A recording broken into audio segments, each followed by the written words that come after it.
Welcome to the Software People Stories. I'm Shiv. I'm Chitra. And I'm Gayatri. We bring you interesting, untold stories of people Associated with the creation or consumption of software-based solutions. You'll hear stories of what worked, and sometimes what didn't, you will also hear very personal experiences. and insights that would trigger your thoughts and inspire you to do even greater things.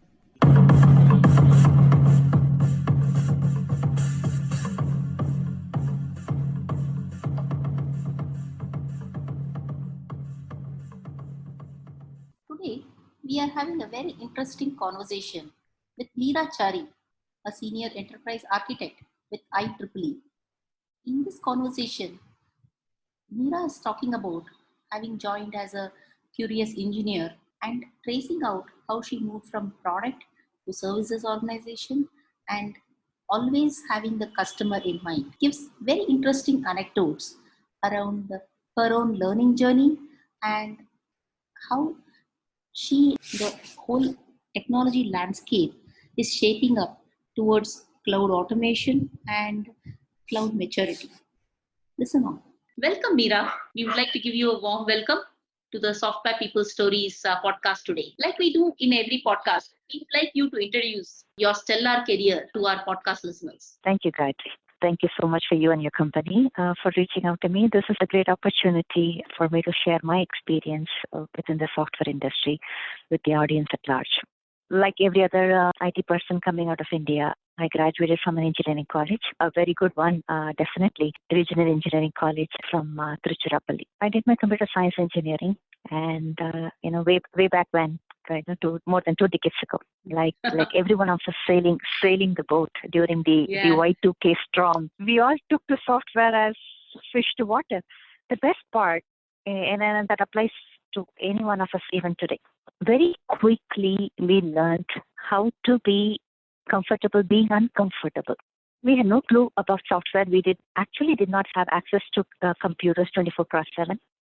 Those were the days when we simply went to a lab for an hour of computer time, and most of our computer knowledge were theoretical, based on the book that we read. We had some vivid imagination of what's it going to be. However, even though we did not know much, the excitement, the curiosity kept us going, and that's actually a fantastic thing that today those that are coming into software know exactly what they're getting into, and we did not at that time. Absolutely. We were so much open. We were like sponges, absorbing everything that came along. And then that's a fantastic experience itself. And then that's the start of the journey. Like everyone else, I headed to Bangalore, started working for Wipro Technologies. And there again, I did not choose the stream of software that I wanted to work on, simply just by fate or luck. I landed in Wipro Electronics Commerce Division, a very tiny software division that was experimenting with what is electronic commerce.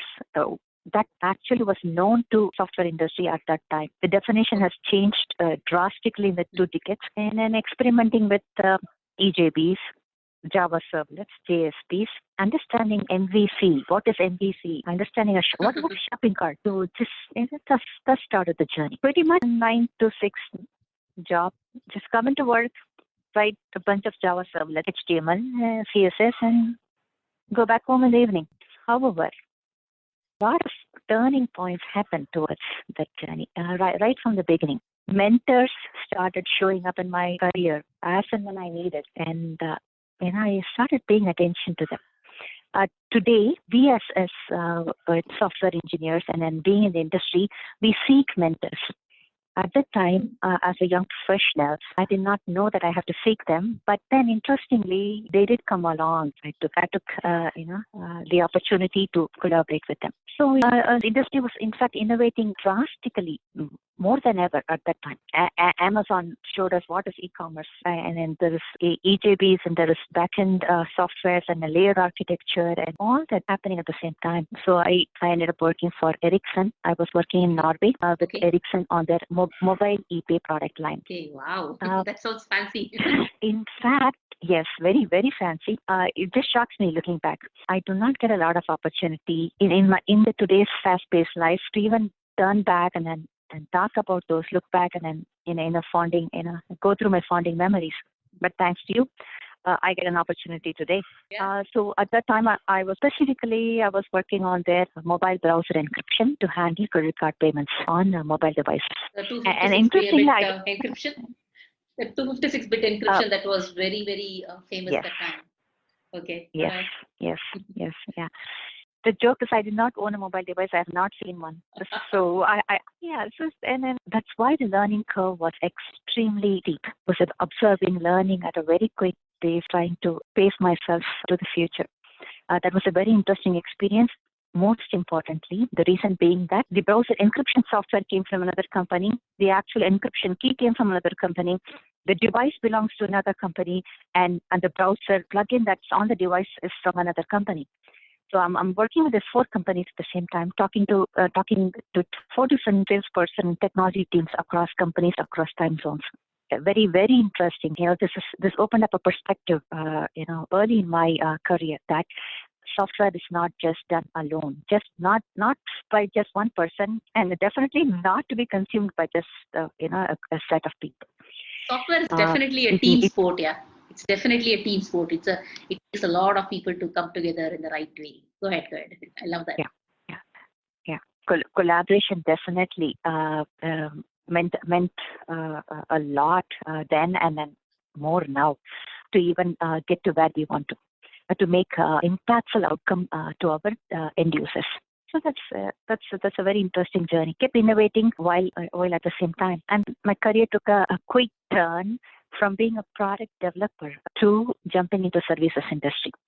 I moved to the United States, the East Coast of the United States, and the Y2K boom was in full swing. And East Coast of the United States focuses more on services industry, catering to industries, financial, and that's the journey, the part of the journey that I am still sailing on. So I left my product development days and jumped into services industry. Okay. Here again, so the way services industry operates is there is a client that's willing to pay, and you have to develop and deliver what they would like to. But that's just a simple fundamental premise.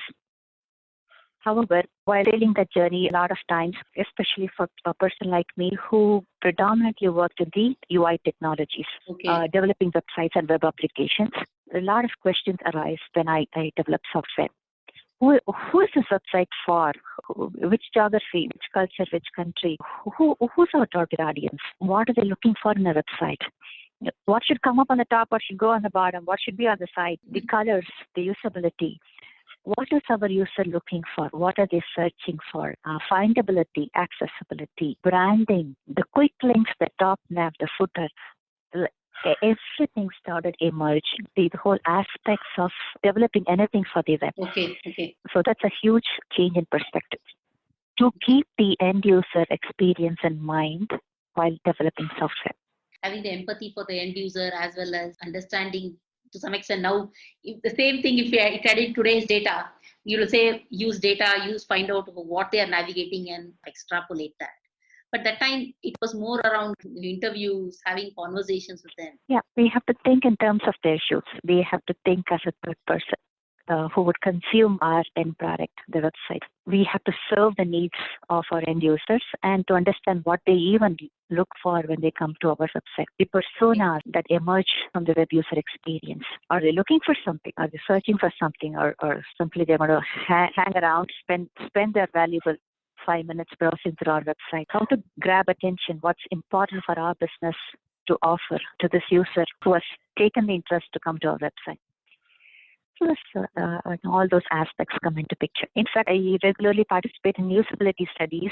In one of my previous website projects, I participated in a study. One of the questions that said was, "Hey, do you like this blue or a lighter blue?" And my answer was, "Hey, none of the above. I don't like neither of these blues, and I want a third option." And I'm just being myself, but I'm also thinking it's possible the end users out there, they're thinking the same. Who are we to offer them limited choices? Right. What would unlimited choices mean? So how many more customers can we reach out? Yeah. That's something I learned quicker. Okay. But when you're saying about customization, right? Prahalad talks about this innovation to one. Instead of scaling up, building big one. Now it's a matter of customization. Cite several examples, including Nike produces just one shoe, which is totally customized for a particular person, for their need. And websites also getting there, but Yeah, making it as a personalized experience is very nice. What matters to grab the interest and attention of our users, especially in today's fast-paced world. We cannot cater to everybody.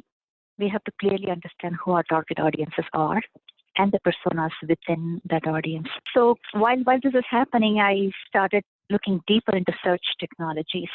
I've worked on several search platforms, starting from Google Search Appliances to Google Custom Search, UltraSeek, Elasticsearch, Endeca, Cloud Search, and then everything else that you name it. okay. Once upon a time, search simply used to be a catalog search, simply in product listings. Today, in the world of artificial intelligence and machine learning, unstructured content search is extremely important. Searching into log files, searching into content on the web, making meaning out of it.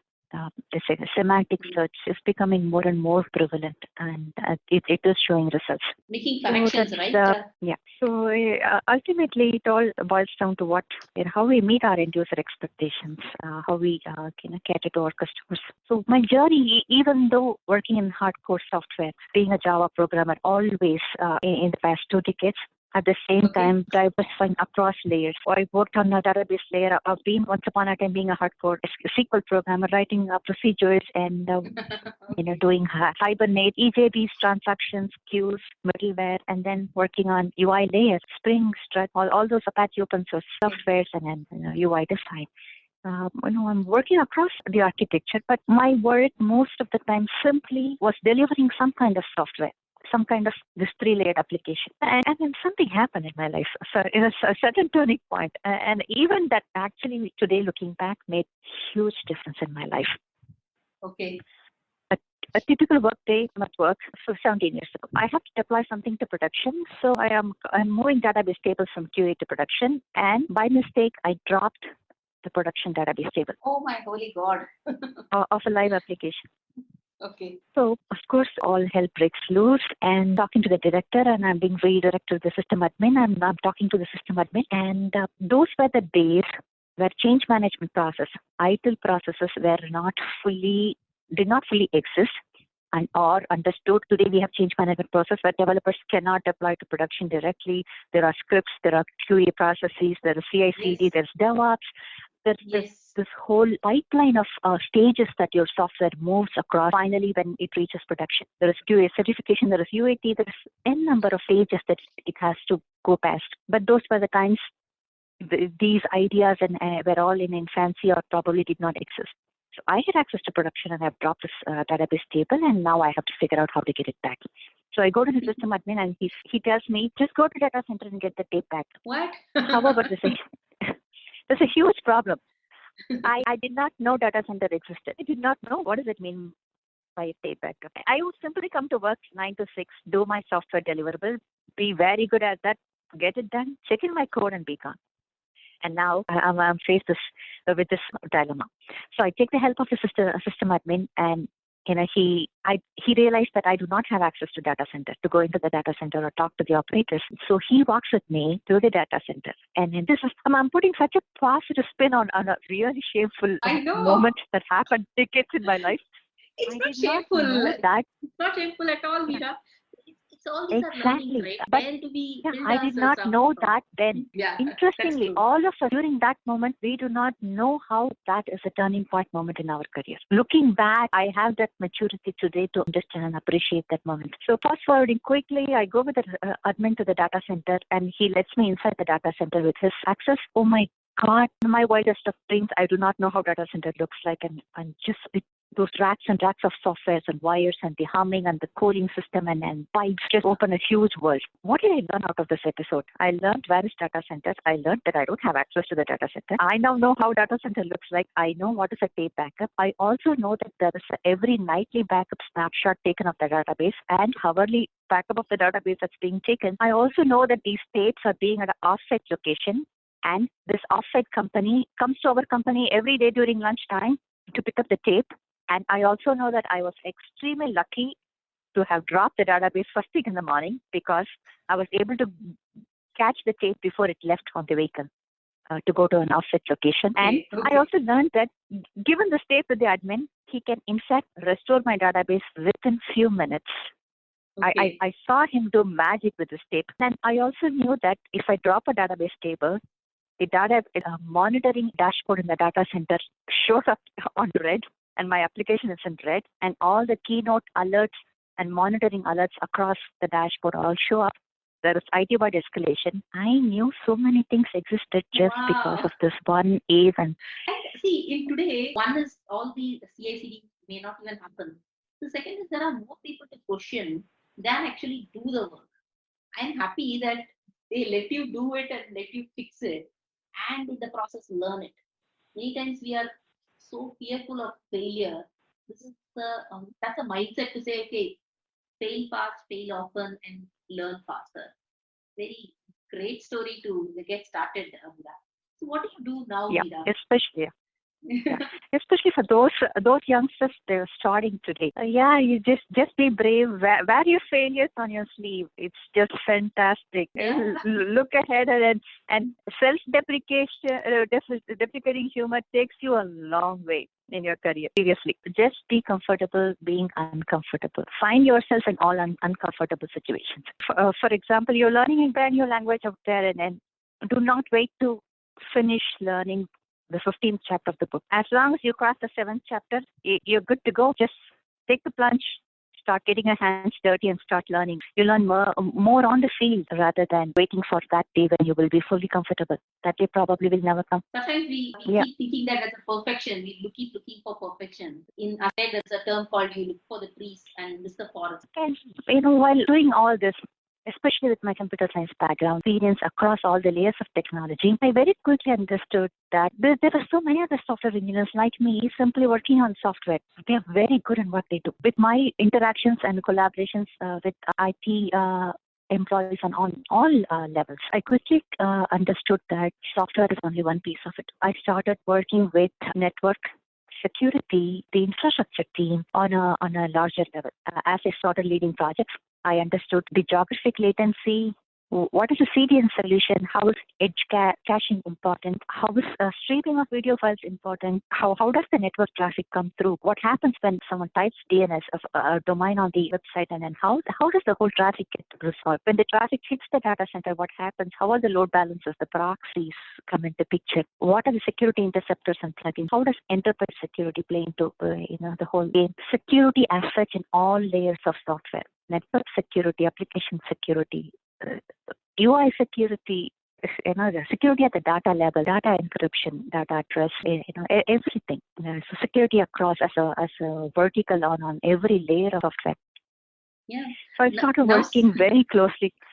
Yeah, security is a big thing. Particularly now, folks are saying you should look at your design for security right at the outset, not just do security testing in the end and penetration testing and see whether if something is failing or not. Very nicely put, Meera. So while doing this, I realized not just writing software, it looks like I am good and I'm interested in the big picture. And that slowly led me towards navigating towards an architect role. Okay. So architect as a definition or a role 13 years ago did not exist. The application leads were simply doing the software design as well as to some extent architecture. Okay. However, with cloud slowly taking center stage, integration architecture became extremely important. I started focusing on that and adapting to the big picture. I also learned TOGAF methodologies, different aspects of TOGAF, and I also understood how business architecture is extremely important. So then another turning point event, and then most of the software engineers are on the east coast of the United States. Sandy, the hurricane, hit us approximately 10 years ago.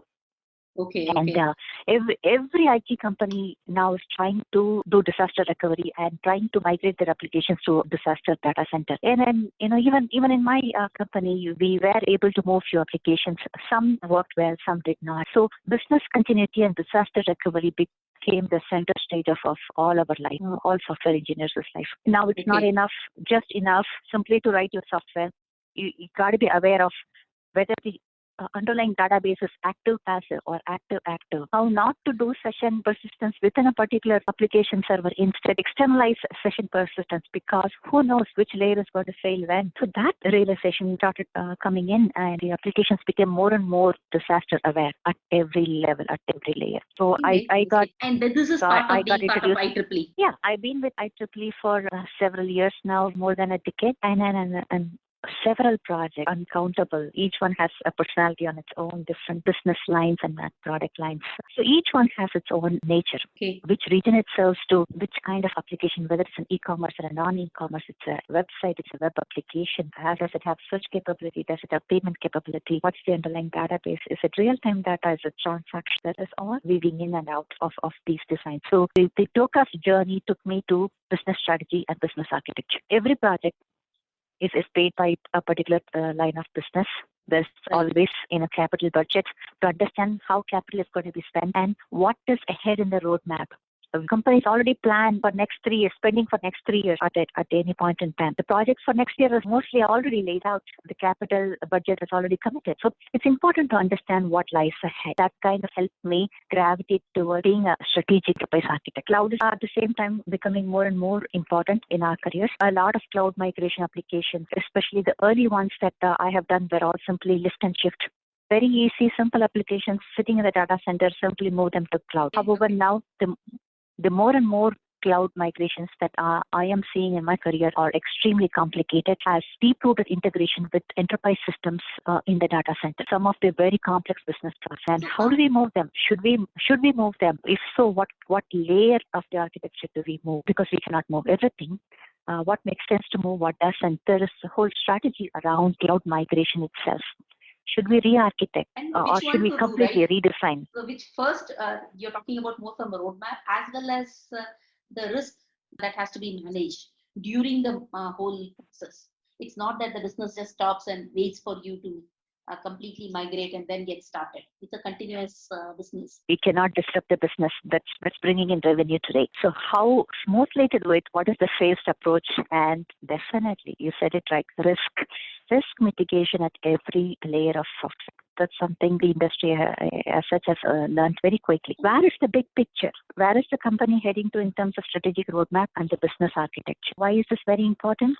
Because of redundancy. We have to get rid of redundancy, eliminate duplication. Every company, either due to historical nature or through mergers and acquisitions, has 10 payment solutions, 10 different CMSs, 10 different databases. This is a common phenomenon across any company. Over the years, we have accumulated a lot of technical debt, and consolidation is key to save money, those wasted dollars in licensing and support, and simply keeping the lights on, paying for data center. When it comes to cloud migration, every company is looking back and thinking of consolidation as they migrate to cloud. That is very important. Being an enterprise architect. Legacy modernization, right? Many companies, initially they started with either a mainframe or a very old OS. And they use cloud migration as well as navigation to modernize themselves, as well as not just the UX or UI part of it, as you rightly said, with all the layers of the stack to be future ready. Yeah, especially the nature of the beast, the industry that we are in. In 3 to 5 years, we don't recognize, we don't use the same software anymore. It just changes, it innovates so rapidly that we are always playing catch up. The software that was written 10 years ago is not relevant anymore. It doesn't. Those proud software that we once thought is the best out there is not anymore. They have become burden for us in today's technology. We have to download a lot of stuff that we've been doing forever, our traditional way of doing business as well as software. Today is the age of SaaS solutions. There's a number of cloud and SaaS solutions that are out there. Very small niche players that do fantastic integrations. The whole economy today is driven by simply API dynamics. You pay for a third party, call their API based on an API call. The licensing itself is now subscription based rather than software CPU-based licensing. So we are more of a software assemblers at this point. We integrate with a number of third parties, or even within the same company, the enterprise applications themselves are exposed as APIs. So one software calls 10 other APIs simply back and forth, and assembles and orchestrates the software itself. It's very important. System integrator or a combinatorial skills, that is a critical thing that you're talking about, right? Bringing everybody together. Yeah. So we cannot ignore the presence of other players. We cannot afford to reinvent the wheel. We have to simply take advantage and then integrate with those third-party vendors. This gives us agility. We can move fast. We can speed up the time to market. We don't have to invent monolithic software. Yeah. So the cloud maturity is something that I learned over time. It's not that every company are fully into cloud. Every company is some portions of applications are on cloud, while some are in the data center. Where is each company's journey in the cloud maturity roadmap determines their next step. Cloud security, cloud governance are all something that I take part on a day-to-day work. Most importantly, cloud automation and DevOps are something every company out there is currently doing. However, not every application is on the DevOps pipeline. Not every business process has been automated. So it's the level of maturity that will actually propel us forward. And when we talk about automation, right? It also depends on investment, right? How much of investments are organizations ready to put in for getting that maturity? Yeah, of course. How much resource, what aids the business, in fact, or what if everything that the business wants is currently met by data center applications? But however, we don't want to miss out on the cloud. There are so many benefits to having cloud infrastructure and having a serverless architecture. So depending on how much the company wants to invest and where do they want to take the company. Like you mentioned, we cannot mobilize 100% of resources to right away jump onto cloud. It has to be a continual progression over the years.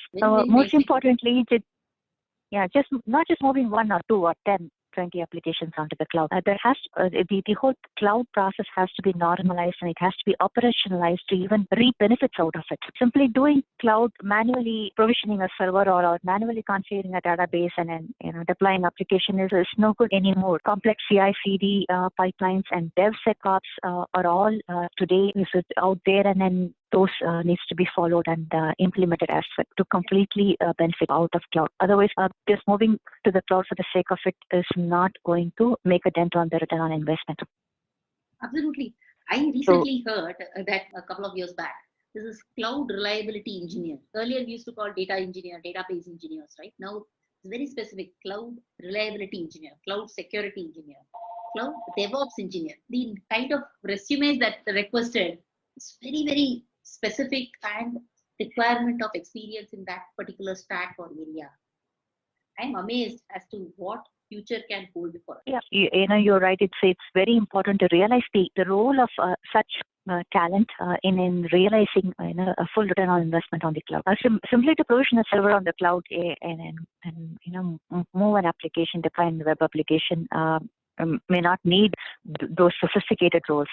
Today, those roles simply indicate the underlying sophistication that can be drawn out of a cloud investment. Yeah, if you don't bring those value, all the effort that is put in, you're not even able to get that value, right? How do you quickly change? How do you quickly pivot for your customers' needs if you don't leverage their power? Yeah, that is good to note. Yeah, what comes out of it is something that how each company drives it and then what they derive out of it matters to them. In the end, all this should aid the companies to be more agile and nimble and be able to reach their customers in a agile fashion, add value to their business. Very, very nicely put. You actually started as an engineer and took the entire till the business strategy and architecture. You're not only the software industry's life journey, and your life journey seems to be coinciding, Meera. So, staying here, right, from looking at it from today, when you want to do some blue sky thinking and seeing what does it take, what does it look like maybe 10 years down the line, 20 years down the line. I don't know if we continue to be working in the same speed as which you are doing today. What does the future look like as far as software is concerned? See, it depends on where we want our career to go. One thing that I've always done, especially nowadays, is to make things intentional, to understand what's out there, what's the breaking technologies and emerging disruptive technologies, to be aware of those, to educate myself, intentionally use them, come up with business use cases, understand those technologies, and then see what value can be provided. So to that end, I've been lately looking into machine learning, automation, and RPA. In fact, I had taken a very interesting course from MIT on machine learning and artificial intelligence as a whole. So that's an emerging field. Several companies are already doing great things out there, including all those self-driving cars is the most famous example for artificial intelligence. There's several ways, several layers of it. Any company today that's not in that area can definitely take advantage of the robotic process automations. RPA, I think, is the future. RPA also exposes the fact that several companies do not have their business process methodologies documented. So, RPA can succeed when business start documenting their processes and then fully understanding their processes and be able to automate them. That's where a lot of return on investment from artificial intelligence lies. That's what I think. I strongly feel. The adoption of DevOps and automation definitely is something that's going to go in full swing in future. The companies that have started small today definitely will learn, mature, and be able to dive fully into DevOps and automation. Not just big companies, every company across all their software teams use DevOps and automation in future. Not just simply elite teams, not just only 10% of software.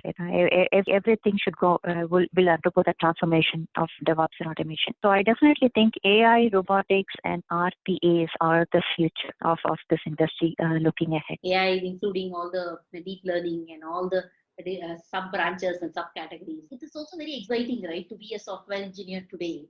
So, Meera, this is such a rich conversation that we have been having. I can think of so many follow-on episodes to dive into a specific vertical or sub-vertical, if you will, and go deeper into how to create service-based organizations as well as architectures, right, that caters to it.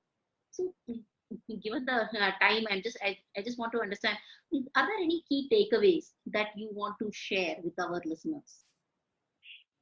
Yeah, personally, listen to your business users, listen to your end users. Listening to the industry attentively, understand and assimilate. I want all those budding software engineers to be curious. Me being an architect, definitely understanding big picture is something that I would always support. And keeping an eye on the road ahead. Either you are an innovator, you are the one breaking those barriers, or you are a consumer of those disruptive technologies out there. In either case, looking ahead is something that all of us can do, and we should. Invest in ourselves and take it with the beginner's mindset of curiosity. And just like how you started off saying that we started with all the curiosity and excitement, I think continue to be that. Thanks a lot, Meera. I think this has been a great conversation, and I learned so much more about your journey than I had known.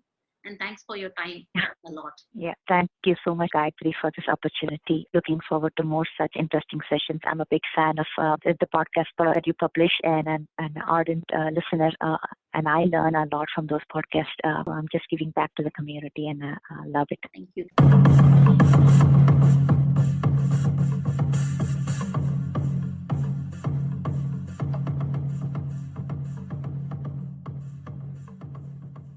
We thank Siddharth for the music and Malavika for promoting the Software People Stories. If you like this episode, Please subscribe on your favorite podcast client. And spread the word in your network. if you'd like to share your story, Contact us at podcasts@pm-powerconsulting.com.